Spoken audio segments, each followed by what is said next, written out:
Hi. So I put in the Jumbotron a thread of reading spaces for this book and chapter so far, and then I also put the PDF. News Violence co-host. I'm gonna pull up the PDF and we'll just get right into it. So I'm on page 188. So this book is called Black Awakening in Capitalist America. The chapter I'm on is Black Power and Black Bourgeois Nationalism. Hello, motherfucker. What's up? Let's see. Oh, okay, there it is. Oh, yesterday, choose, we stopped like on the last paragraph on that page, right? Like you already read page hmm 88?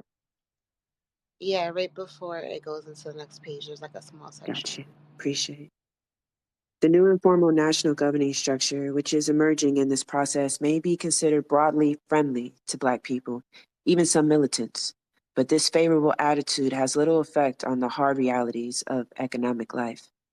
As in so many other areas of social life, conscious personal intention is a relatively minor factor in determining social function or consequence. Where the spoils of city office once went to the ethnic poor, friends and families of the successful politician in the form of jobs, rake-offs, and favors, this process is now being reversed in favor of the new nationwide business and political elites. In pace-setting cities such as New York, Philadelphia, and Boston, the spoils never really reach the urban community at all. As in Rockefeller's massive urban development corporation or Philadelphia's West Philadelphia's Corp and Boston's Redevelopment Authority, the benefits go directly to the interests represented by the trustees, the state commissioners of commerce, banks, insurance, and planning coordination, plus 5 corporate leaders who represent national firms. Special real estate tax exemptions and other lures have been instituted to make sure that outside private developers join in the operation.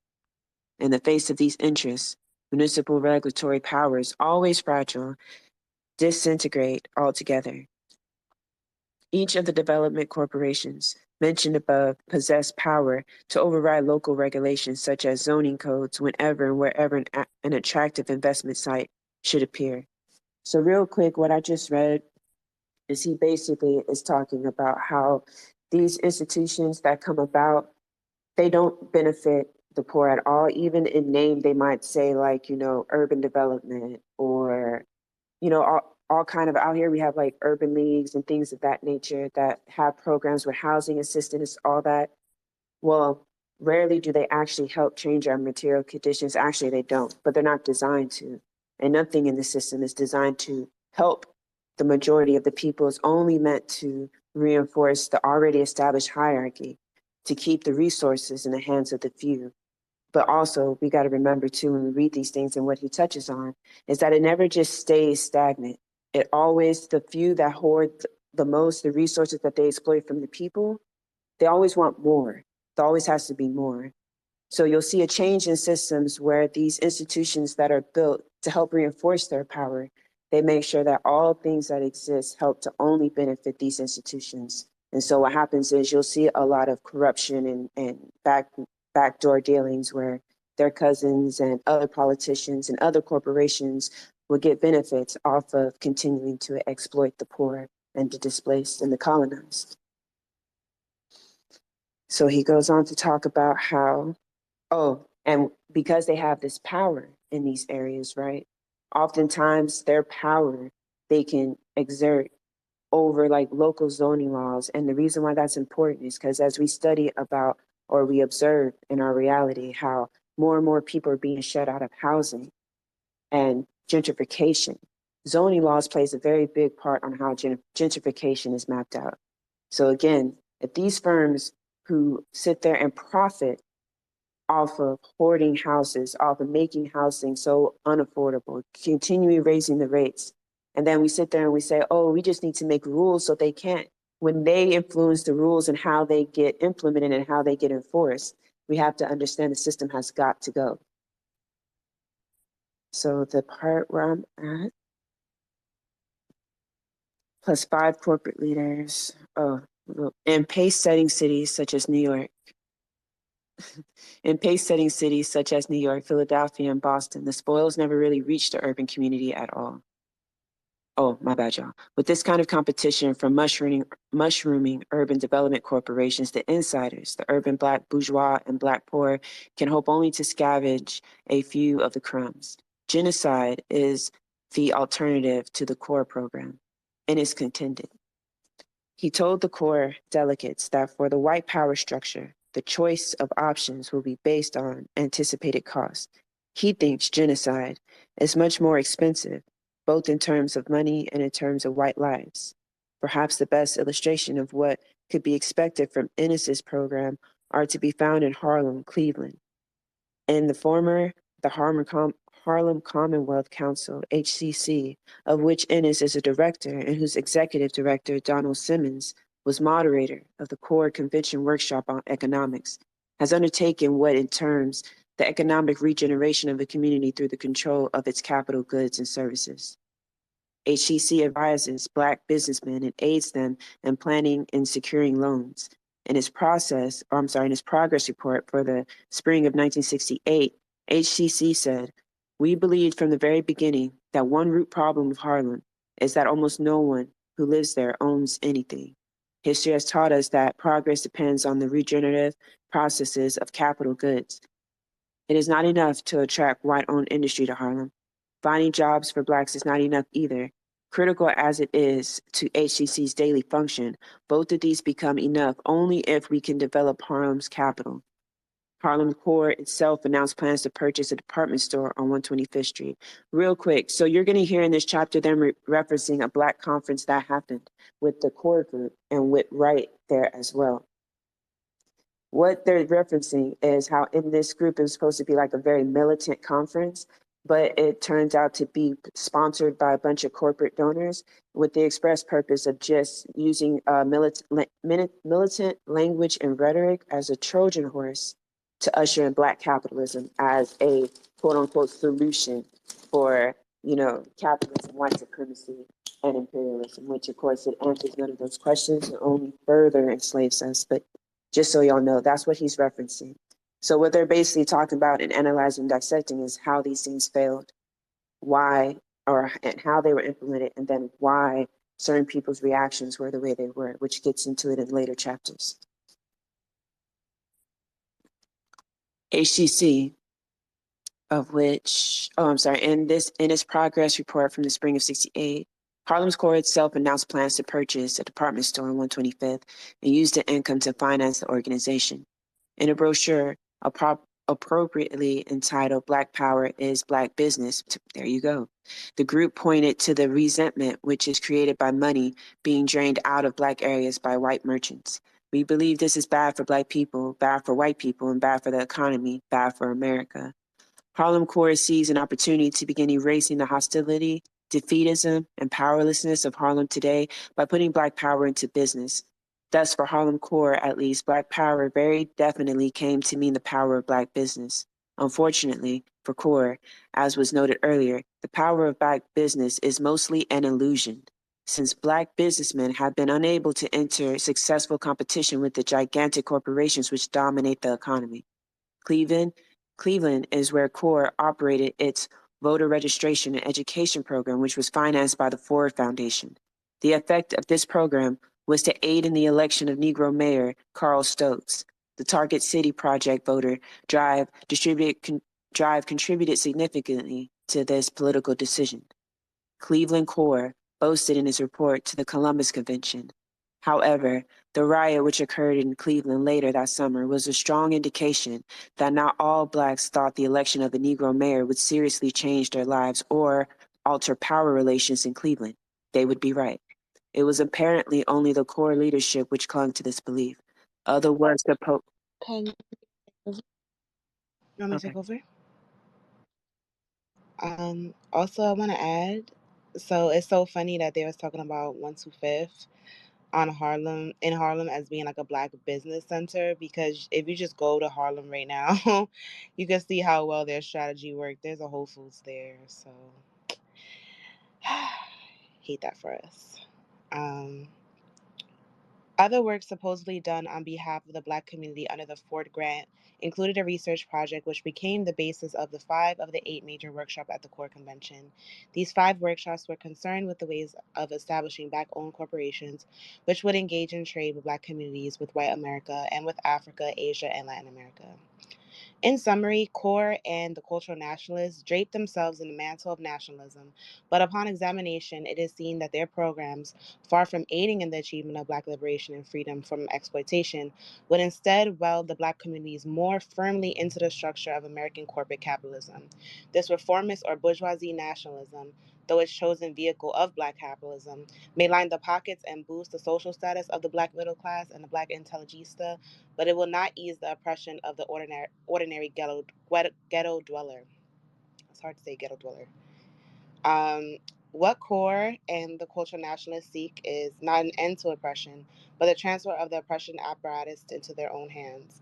They call themselves nationalists and exploit the legitimate nationalist feelings of Black people in order to advance their own interests as a class.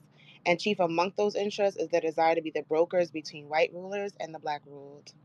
Speaking of the role played by the national middle class is in a colonized nation, France Fanon wrote, seen through its eyes, its mission has nothing to do with transforming the nation. It consists prosaically of being the transmission line between the nation and neocolonialism. This role of intermediary, which offers many rewards, is being increasingly assumed by the militant nationalist Black middle class in this country. Oh, that was it. Cool. Yeah. So I'll go ahead and start. So this is another section called Corporate Imperialism versus Black Liberation. In recent times, Black militants have developed a habit of pointing to the city as the most important battleground of the Black revolt. After all, they remark, it is urban America which already has felt the most fierce blows of Black rebellion. And they cite statistics showing that 2/3 of all Blacks living outside the South reside in the nation's 12 largest central cities, and cite projections that within a generation, most, if not all, of these cities will have solid Black majorities. At the same time, in just about every other major American city, Blacks are, or soon will become, the largest ethnic minority. Since the cities provide the hubs of this country's communications and transportation facilities, as well as house much of its industrial plant, financial enterprise, and government agencies, it is obvious that the militants say cannot be lightly dismissed. White America is well aware of the facts cited by militant spokesmen, although liberal whites prefer to use the broader and more delicate phrase urban crisis, in quotes, which referring to the troubled cities. To them, the cities present not a battleground but a crisis to be managed. It is normally only those whites immediately affected by this crisis, local government and police officials, National Guard commanders, scared homeowners, who speak frankly about the possibility and likelihood of open warfare in the nation's urban areas. But whether one calls it an urban crisis or a state of civil war, the fact remains that the cities are in trouble and something has to be done to bail them out. Several interlocked responses to this problem were forthcoming from white America. On the one hand, there was the orthodox liberal who prescribed more New Deal welfarism as an antidote to riots. More anti-discrimination legislation and expanded anti-poverty programs would suffice nicely, as he contended. But the orthodox liberal was in for a rude awakening if he only listened to the shrill voices of emanating from the embattled metropolis voices demanding more policemen, more troops, more weapons, heavier armor, and tougher laws. To those in the front lines, in what some have termed the Second Civil War, there could be no talk of concessions to the other side. The only thing that mattered to them was getting the material and legal support they needed to put down the savage insurgents who stalked city streets by night. But between these two camps, there has arisen a third force, the corporate capitalist, the American businessman. He is interested in maintaining law and order, but he also knows that there is little or nothing to gain and a great deal to lose in committing genocide against the Blacks. His deeper interest is in reorganizing the ghetto infrastructure and creating a ghetto buffer class clearly committed to the dominant American institutions and values on one hand, and on the other, in rejuvenating the Black working class and integrating it into the American economy. Both are necessary if the city is to be salvaged and capitalism preserved. So again, our oppressors are constantly strategizing and going back to the drawing board and studying the current conditions that in the way things change and the way people move and what they respond to. Like back in the day, they talk about in the beginning of this book how the word Black Power would have never been said by a corporation, but that by the time they had the Black Conference in 1967 and 68, what ended up happening is that they set out their own mouth in their own letter that they put out saying that, yeah, there was a time we would never say Black Power or fund these conferences, but we see the value in having a Black buffer class so that they can sit there and be our overseers and we still reap all the benefits because the power still remains in our hands. So even if you put a colonized person, in this case, we're talking specifically about Black people in America, right? So if you put a Black person in high places, that does not mean the power now is in the hands of Black people collectively. And if you need to know or wondering, okay, well, why not? You just simply look at your material conditions. Like what happens when you live in a city where the police are Black, your politicians are Black? Does that destroy the prison industrial complex? No. Does that make housing available to all? No, because these things cannot exist under capitalism, which is what we currently live under. And we have to keep remembering. So us trying to find a way to survive in capitalism is not only ass backwards and counter-revolutionary, but again, that shows our limited imagination for what a society can look like truly liberated and for everyone to live to their full potential. But we have to grapple with that because in order to do that, that is how we are going to be able to strategize against a global oppressive system. Several analog responses in this problem were forthcoming from, oh wait, I think I already read that. Savage and Capitalism Serve, okay. Typical of the welfare liberals' reaction to the Black Revolt was the June 1966 White House Conference on Civil Rights. The conference brought together the usual variety of interested parties, public officials, businessmen, laborers, educators, and civil rights leaders. Real quick, I wanted to say when he talks about, he listed the people who were speaking out about, there's a civil war coming. And these weren't from, the Black populace. These were crackers who were talking about like, oh, shit is coming. And he was saying that those in close proximity to these cities and these revolts get worried because they're like, oh, shit, what I have is in jeopardy. And the reason why it's important, I want to point that out, is because sometimes we hear people agree with us and we think that that makes them like wanting the same thing we want, liberation and freedom for all oppressed, colonized people. And that's not true. Most people, especially people who find themselves in certain positions of privilege, they will concede certain things. Say your slogans, say your rhetorics, say I support you, wear the name ally. But as soon as things start to inch forward or things seem too violent, or they don't like the way you protest, or again, you threaten their status in any way, as soon as they can't use the movement for their own social capital and social gain, they will concede to the system at hand and they will capitulate.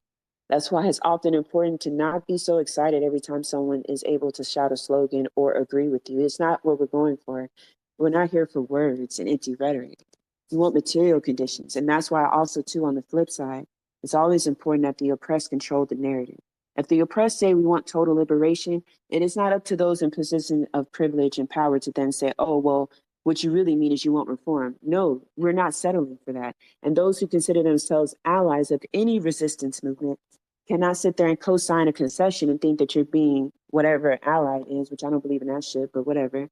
You can't sit there and say you're on the side of the oppressed if you don't stand fully behind the oppressed and how they self-determine what liberation looks like. So if they say guerrilla warfare is necessary, revolution is imminent, and it needs to happen now, you as someone outside of that colonized community who say you want to be on the side of justice, you want to be on the side of right, well, guess what you need to be for?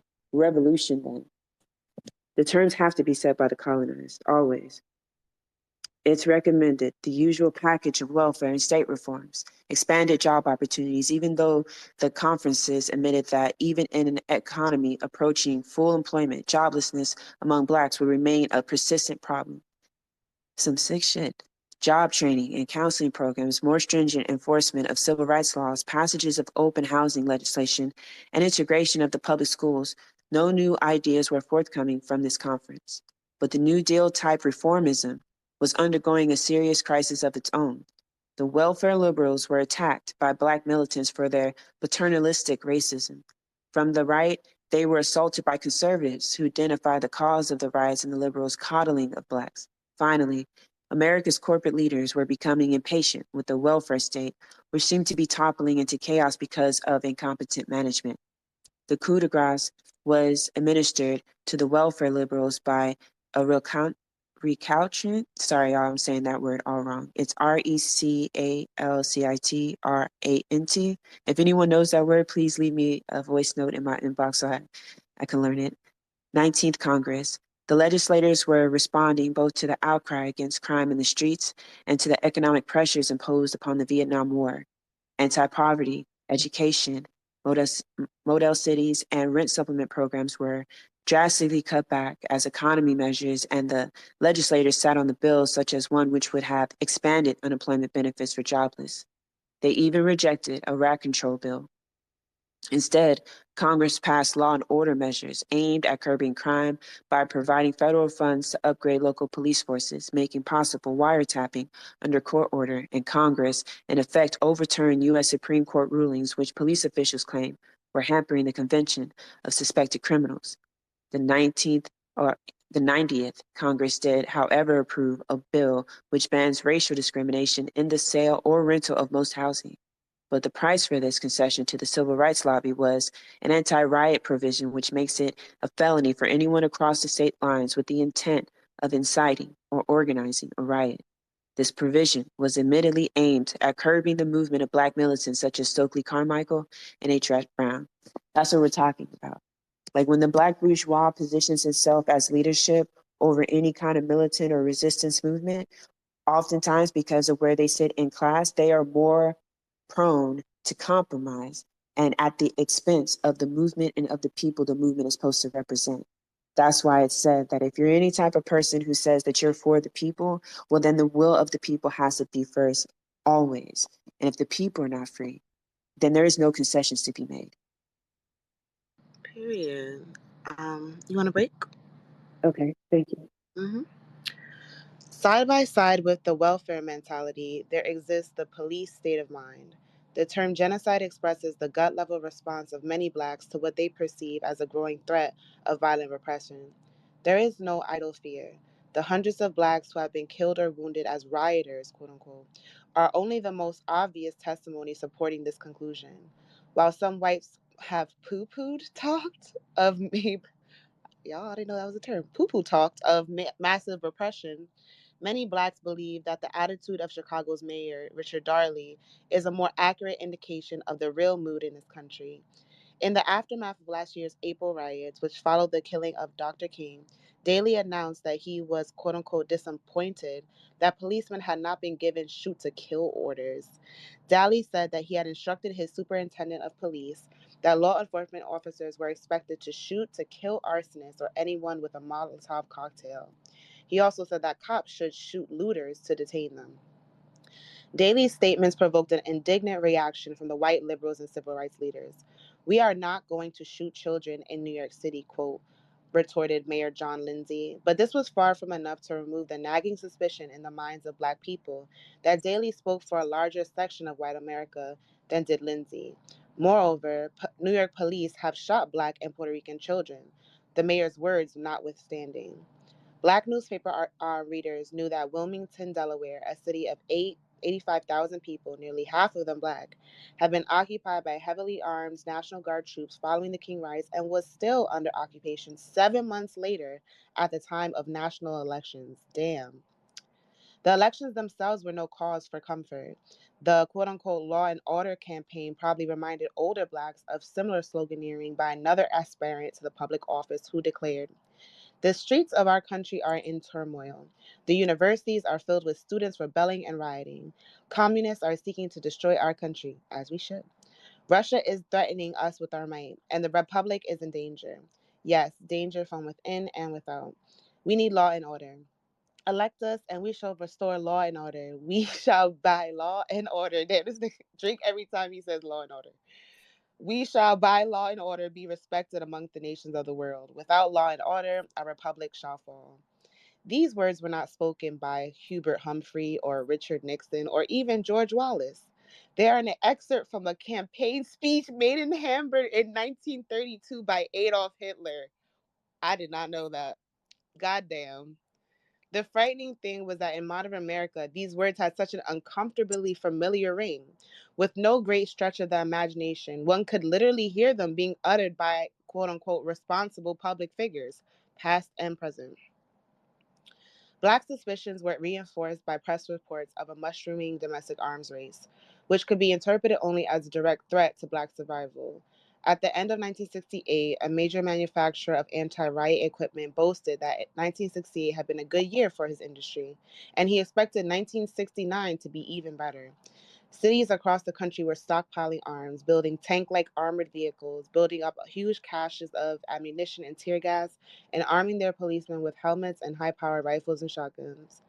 Newark spent $300,000 for bulletproof helmets, armored cars, anti sniper rifles, and large quantities of tear gas. Chicago spent a little more than half of that amount on 3 helicopters designed to serve as an airborne command post during the riots. State police in Virginia got themselves 6 armored cars at a hefty $30,000 each.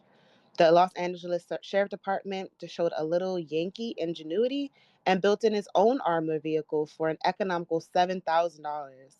Equipment like this obviously was not intended for routine police work. These were preparations for warfare. Mm. Child.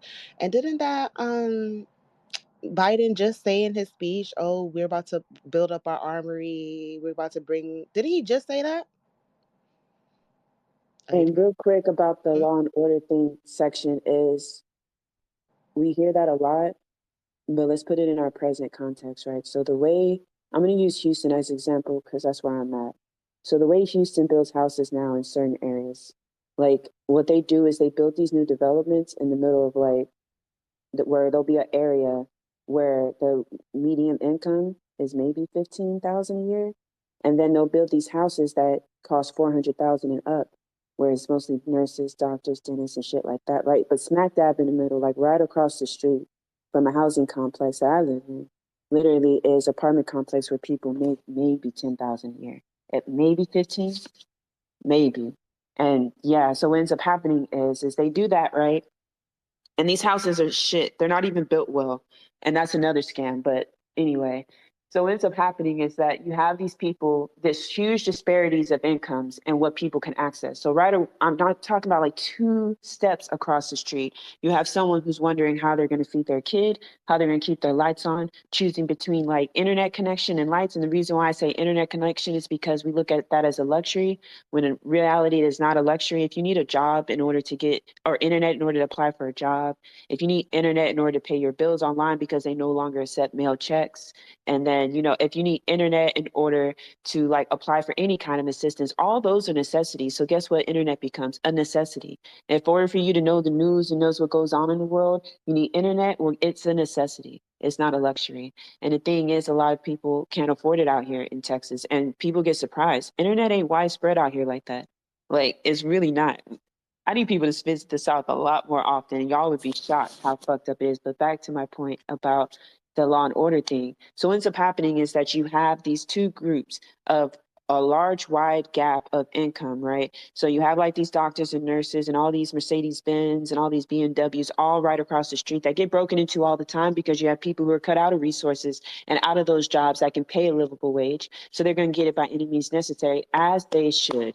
And what ends up happening is those group of people who are placed smack dab in these areas, they then vote for the most staunchly law and order candidate that they can get in every realm of political office. And man, the more violent you talk about locking these people up, the more money you're willing to throw at police, they'll vote for you even more out here. So that's what, and then what ends up happening too is that even like the Black professionals that get these type of housing, which I live mostly around Black professionals, they are conservative as fuck. Why? Because now they feel like, yo, I've had to scrimp and save to make it to this status where I'm at, and now you're telling me I gotta fight. These people are gonna come and take it. No, I'm gonna vote for the most racist white supremacist who is going to enforce quote unquote law and order by any means necessary, just so I can keep what I have. They call the police over anything. It took a lot of work in this neighborhood to break that habit.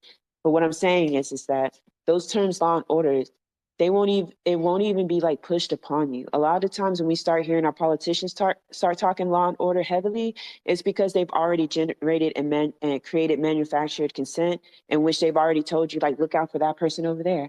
That person's trying to take from you. That person's trying to steal from you. The poorest want what you got type of shit. And then what ends up happening is you have the bourgeois class across all races sitting up here ushering and electing a whole police state. And it happens all the time. And again, if we look at how police are active now, right, the way they're just brutalizing people, killing people. In some states, they don't have to report what they rule a suicide by any means, and it usually be murder. Victor White III in Baton Rouge, Louisiana's murder was called a suicide. He was shot in the chest with his hands handcuffed behind his back in the back of a police car. And because it was deemed a suicide, they didn't have to, it's not called a murder, so there was no investigation. Baton Rouge people protested that for years and shit. And that's how I know about it, because I was there. But that's what I mean, is that they'll start showing you these images of these dangerous people. Oftentimes, if you're Black, they look just like you, but they tell you you're a special kind of Black because you got a degree and went to college, and now you have a job and a house that's $500,000 that you'll never pay for in this lifetime. But anyway, yeah, so we have to be careful when we hear these words, law and order. When they start ringing them from on high, it's oftentimes because they've already convinced your neighbor that it's necessary. And it's almost like a dog whistle of activation to, like, hey, you need to go and you need to make sure people are put in positions to protect you and protect your things. And only the police can do that. Only the state can do that. And they oftentimes align with that. My bad, were you done with that page or? I could keep going, or No, I was just wondering, are you at the end of the page? Like, where are you at, oh 199? no, I'm at 198, like right after the first section. Okay. And this is exactly the way many law enforcement and military officials viewed the riots. A National Guard officer in Maryland pulled no punches. To him, the riots were guerrilla warfare. These people, Black rioters, have been learning the lessons of Vietnam, complained Maryland's adjunct General Gelston. In an article entitled The Second Civil War, Esquire, March 1968, Arthur Gary Wills quoted Detroit's police commissioner as saying, "This is revolution, and people have not become aware of that. This is not just mob or gang fights. It is a question of the survival of our cities." As though to emphasize that he wasn't kidding, the commissioner asked Detroit's Common Council for $9 million worth of anti-riot equipment, including battle cars and machine guns. And real quick on that. That's why it's really important that we read these books and study them together, because oftentimes the riots of the oppressed get whitewashed and sanitized over time and get marketed to us as just basically parades. There's a reason for that, because they want us to believe that no one's ever fought and that no one's ever done anything. And that's not true. And if we look at these more and if we would give ourselves more credit, honestly, and more credit to the people who came before us who organized and fight, we would understand that actually there was a lot of strategy involved. A lot of these people served in the military. Some of them came back and organized in their community and taught them guerrilla warfare strategy. So again, it was recognized by the state what it was, but it's funny how now when we read back or hear back about these things, it doesn't have that same militancy, the way in which they describe it. And that's for a reason. Is to discourage people from ever exploring guerrilla warfare in America, because especially right now, when you have America sent up there, have military bases all over the world, displacing and just destroying economies and worlds over, nations the world over. You also have them involved in two wars right now. So they have their left hand stretched in Ukraine, propping up a proxy war of Ukrainian Nazis, and then you have the right hand stretched in Palestine, trying to help this white settler colonial state of Israel suppress a people and genocide a people in real time. While these hands of American empire is stretched, do you think it would be in their best interest that if you knew your history and how militant your people were, that engaging in guerrilla warfare was an option right now? Do you know what would happen? George Jackson already told us.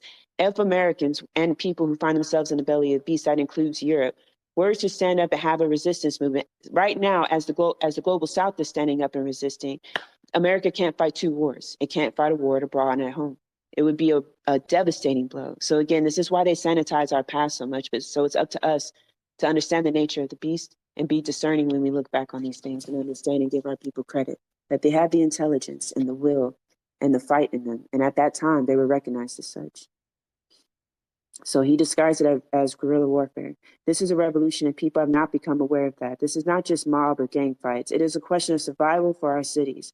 As to emphasize that he wasn't kidding, the commissioner asked the Choice Commissioner Council for $9 million worth of anti-riot equipment, including battle cars and machine guns. And we see that now with the heavily militarization of the police force. They know like the potential of the people when they organize and come together. They know conditions are only going to get worse and never better, never better.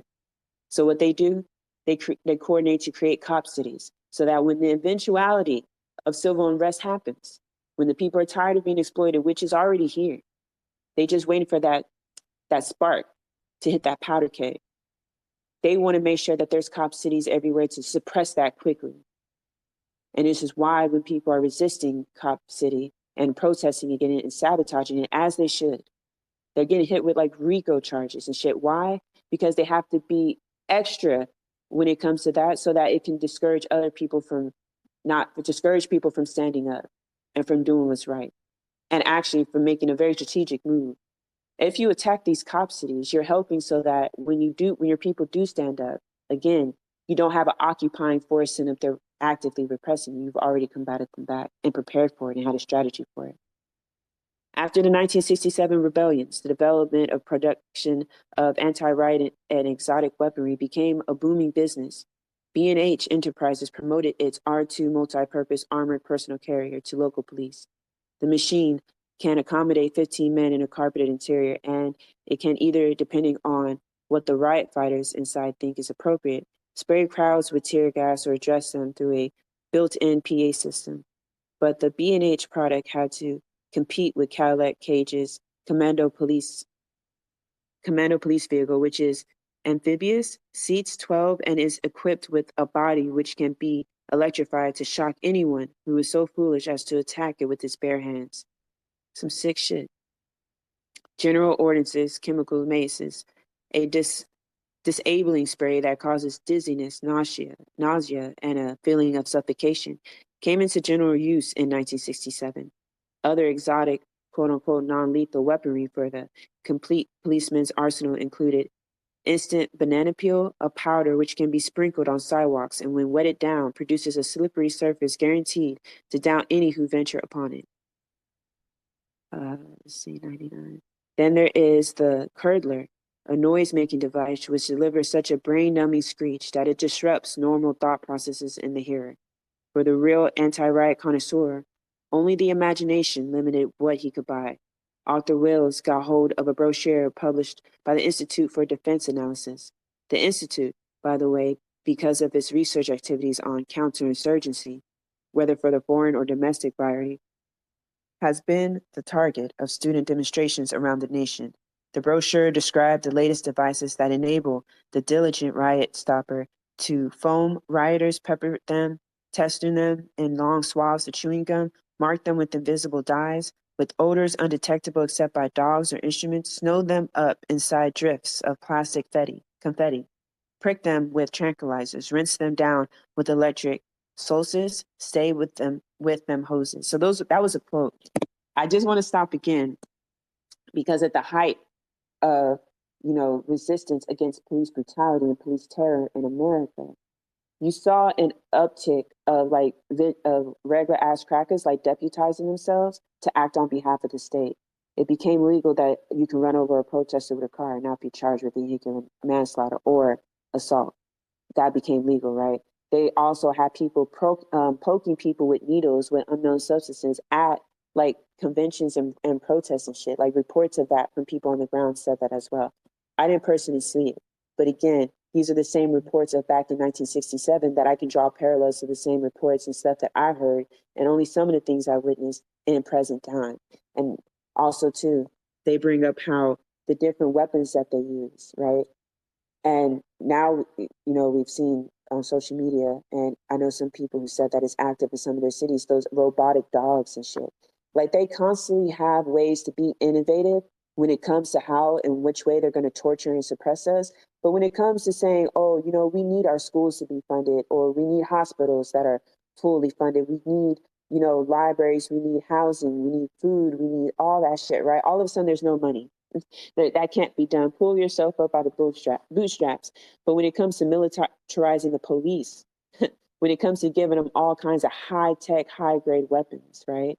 All that is easy at their disposal. Again, as the people, when we strategize about resistance and what that looks like, we need to keep this in mind because, again, these police stations are in our neighborhoods. Where they keep these weapons are in our neighborhoods. They have so many, they can't even keep track. Like if you look at the budget of police in your area, is what I encourage everyone to do, to see how much money they spend on weapons that are supposed to be meant for like rioters and quelling dissent. Look at it for the last 5 years. They can't even track most of those weapons, but they're still in storage again in your neighborhoods. That's all I'm saying.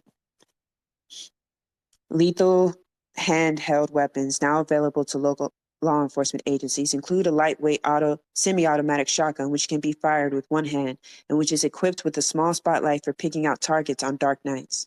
For anti-sniper work, there is the stoner gun, a weapon which is powerful enough to propel a shell through the brick walls of an apartment building. Hardware is only one part of the anti-riot mania. Additionally, city governments hurriedly pass ordinances giving mayors increased powers to set curfews, close businesses, and seal off areas of their cities. In New York, for example, the city council approved in April 1968 a bill requested by Lindsay, which empowered the mayor to declare a state of emergency for up to 15 days in the city, to impose curfews, prohibit pedestrians and motor traffic, halt the sale of alcoholic beverages, and close places of public assembly. The measure also prohibited the sale of gasoline unless it was delivered directly into the tank of a vehicle. Apparently, the city fathers thought that once the gasoline was in the tank, it couldn't be gotten out again. Such ordinances, however, take effect only after a riot has started. You want a break? Thank you. hmm To prevent riots, the police mentality thinks in terms of police state techniques. Thinks in terms of police state techniques, such as sending large numbers of spies, police agents, and informers into the ghettos. Young people are especially prized recruits for these growing police espionage networks. To make police occupation and infiltration of the ghetto more palatable, Black men are being vigorously recruited as policemen. Special efforts are made to recruit Black Vietnam veterans, whose military training and discipline are thought to make them ideal candidates for police academies. Attempts to camouflage the overtly repressive nature of the police were also tried with the setting up of experimental storefront precincts, satellite stations, and neighborhood task forces in cities such as San Francisco, Oakland, Los Angeles, Baltimore, Atlanta, and New York. Under the guise of quote unquote improving community relations, these scattered police outposts in the ghetto provide a base for surveillance of the surrounding hostile terrain. And that's a fact because the NYPD, they had this Explorer program and they took us to Met games. And you know what was so crazy? They used to put the siren on so we could get there on time. Child, that's how I knew they was corrupt. Anyway. Another twist in the riot preparations of some police departments included arming white civilians and training them in the use of weapons. The Kansas City, Missouri Police Department set up a 6-week course for teaching civilians how to use firearms. Police Chief Clarence Kelly reasoned that since private citizens were buying guns for protection, they might as well be taught by the police how to use the weapons more effectively. In Dearborn, Michigan, an all white community near Detroit, the city sponsored 6-hour course in the use of pistols for local housewives. Police in Highland Park, another Detroit suburb, provided gun training to local merchants. And in Detroit itself, an all white group called Breakthrough set up a gun club to train its members. And this like kind of what you were saying, Pen. Like it deputizes the average citizen. They incentivize that too. Like they know what's going on. Late in the 1967, in 1967, the Iowa Sheriff's Association voted to establish a 300-man vigilante force to handle quote-unquote emergency situations. The move followed a December anti-war demonstration by students at the University of Iowa. The plan to organize and arm civilians as an adjunct to the sheriff's office was dumped after meeting strong opposition from state officials. But the plan was revived in January in Chicago by Cook County Sheriff Joseph I. Woods, of course, who proposed establishing a private paramilitary force under his direct control. The volunteer quote unquote riot control squad was contended to put down anticipated disorders in Chicago over the summer, particularly at the time of the Democratic Convention. Woods got 1,000 volunteers almost overnight. Damn. Vigilantes have also been active in Newark, a white group called the North Ward Citizens Committee, headed by Anthony Imperiale, the man with whom Leroy Jones has some dealings. Not only gave 1,550 members gun training, but it also claimed to own an armored truck and a helicopter. These are vigilantes with a helicopter and an armored truck. Okay. Even rural villages are getting into the act. The Bucks County Gazette, published in New Hope, Pennsylvania, a small town fronting on the Delaware River, ran an article in February 1968 urging the creation of a 36-man vigilante force in case a rebellion in nearby Trenton or Philadelphia should, quote unquote, spill over into the surrounding countryside. Beyond these purely hometown activities, there were interconnected efforts to beef up state and federal repressive apparatuses. Following the 1967 rebellions, state National Guards, under the presidential orders, launched a 32-hour crash program in riot control training for guardsmen. Additionally, the states were authorized to set up 125 new guard units. Most of the new units were to be military police units, specifically oriented to state riot control requirements. Meanwhile, Guard units started holding special exercises with local and state police designed to work out problems of communications and chain of command. On April 23, 1968, the U.S. Army announced that it was adding 5 more brigades, or 10,000 troops, to 15,000 men on regular anti riot duty. The troops are intensively trained in putting down civil disturbances. The new units were added because more than 22,000 Army troops had to be sent into Chicago, Baltimore, and Washington to handle rebellions following the assassination of King. To coordinate the movement of these troops with local and state law enforcement agencies, riot control centers have been set up by the Pentagon for every area of the country. God damn. These are equipped with advanced communications gear and special wall maps of cities and towns.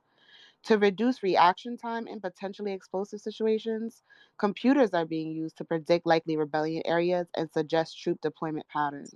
Not the machine learning. Most major cities have detailed emergency mobilization plans, which provide for virtually instantaneous sealing offs of ghettos, arrest of militant leaders, and movement of armed troops to police selected areas. These plans alone run to several volumes.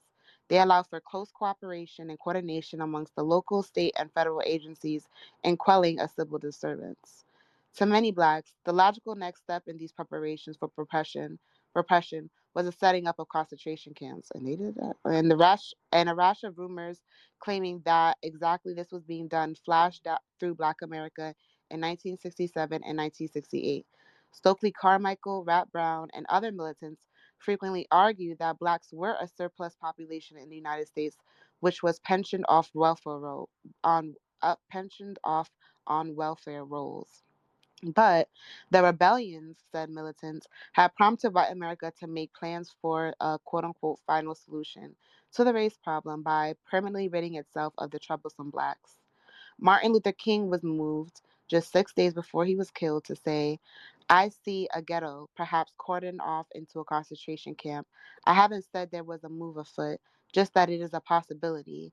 The more there are riots, the more repression will take place, the more we will face the danger of a right wing takeover and eventually fascist society. That's the end of Martin Luther King's quote.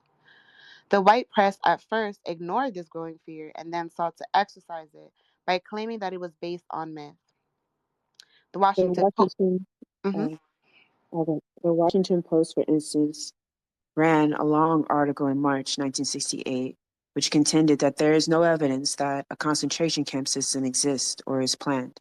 And real quick, you're living in an open air prison. Like, I don't know what to tell y'all. And the prison industrial complex, those are concentration camps too. And ghettos are literally concentration camps. Like that, the definition translates over that. So yeah, the fuck he's talking about.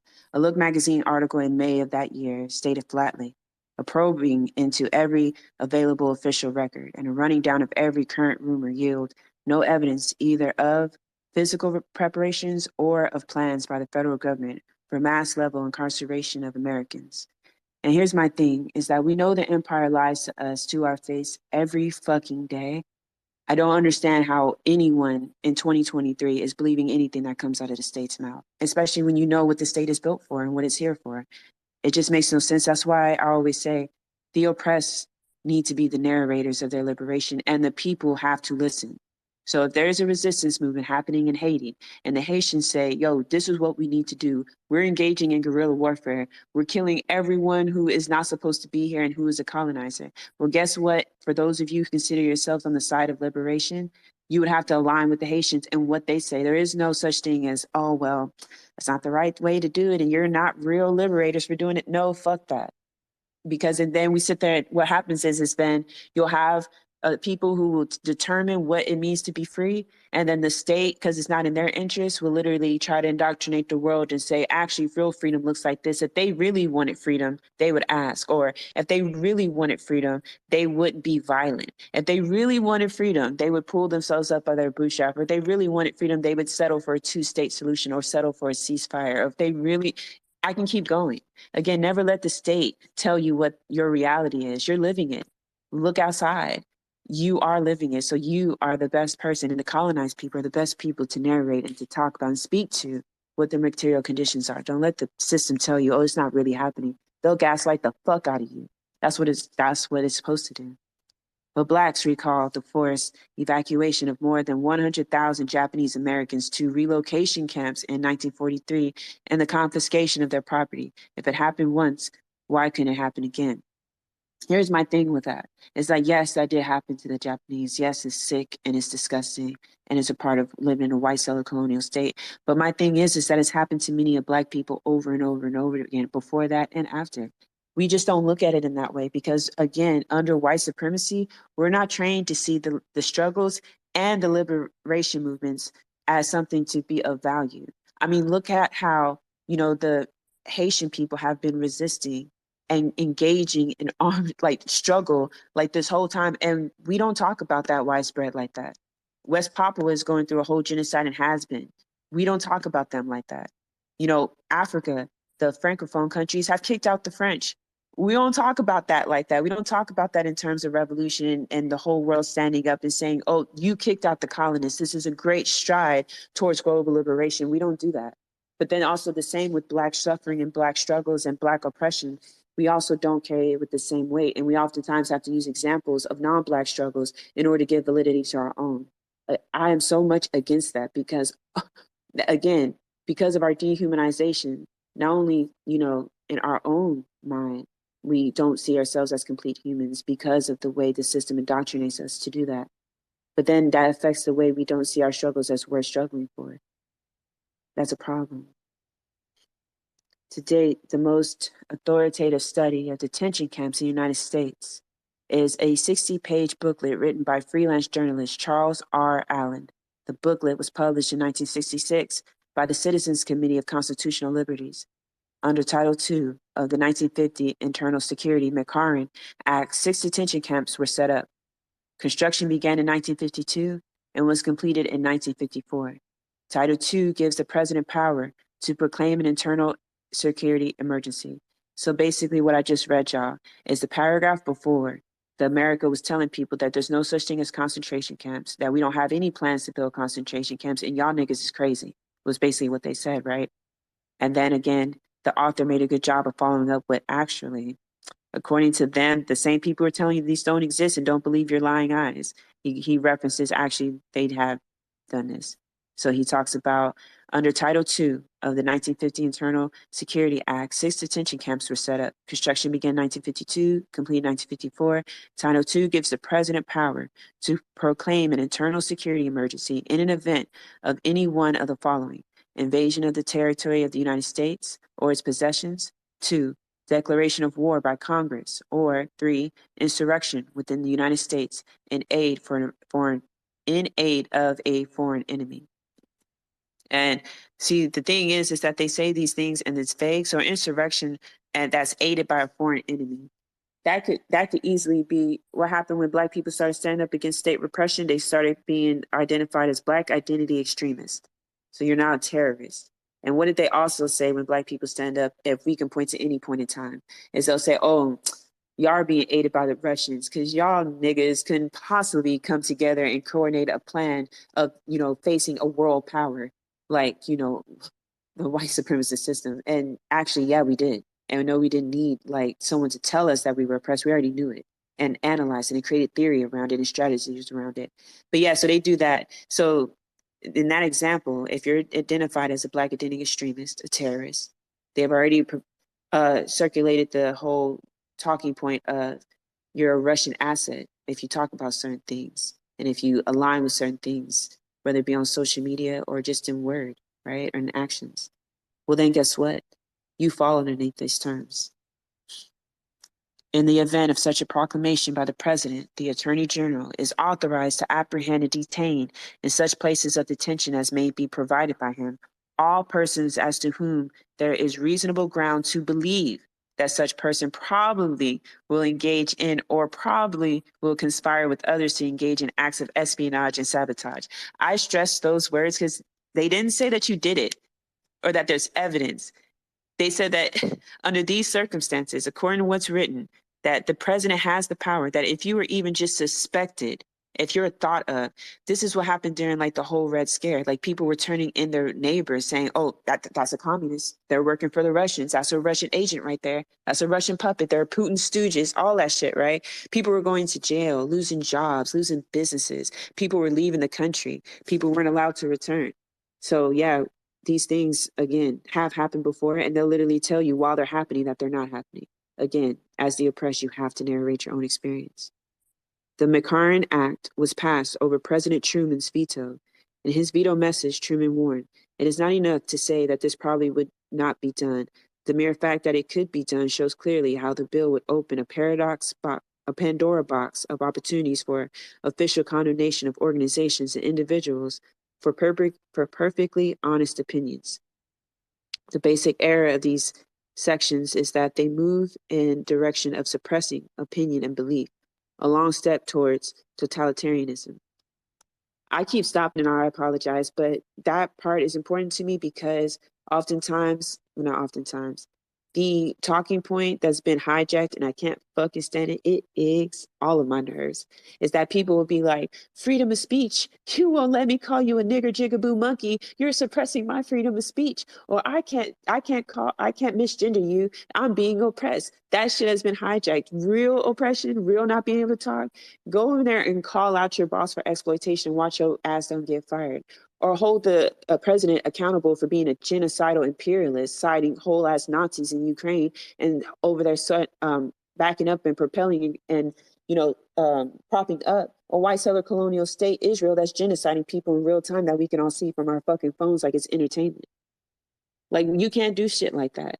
That's real suppression. That's real taking away of freedom of speech. What these crackers cry about freedom of speech because they can't be fascist without being called a fascist. Fuck that. That just fucking triggered the fuck out of me. No, I'll read, huh? it's about to be an hour though. All right, I'll stop right here. Okay. Period.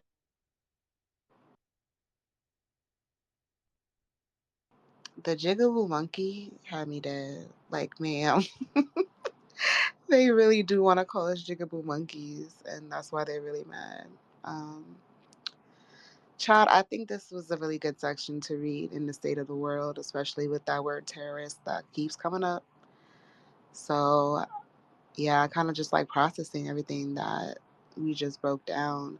I'm still kind of stuck on, I did not know Hitler made a Law and Order speech that literally sounds like Eric Adams. Like, what the fuck? I'm kind of stuck on that. But it just shows how they try to make that nigga the like exemplary, like, oh, this was like the peak white supremacist. Like, no, that nigga was learning from people over here. Like, he only learned how to do that so efficiently and so amazingly because he was learning from people, white people in America, other colonists. So I think this is really good.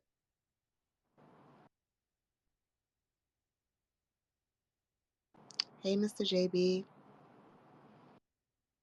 Host and co-host. I don't usually take a mic. I don't usually speak in spaces, but I need to make something perfectly clear about my account here and my allegiance to humanity.